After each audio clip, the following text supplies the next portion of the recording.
cold, weary journey day.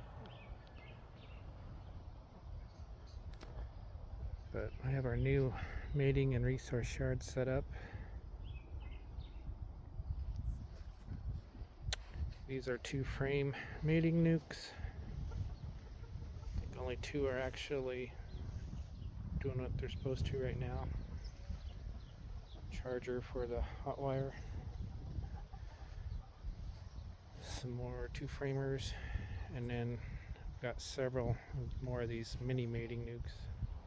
Get excess cells, be able to put them in there and rotate out. And my 5-framers.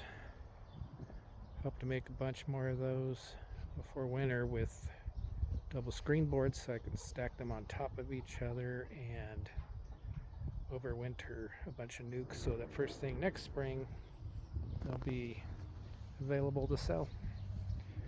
I'll give them late summer queens. Lots of drones this year. Healthy colonies look good, so it's always fun to keep expanding.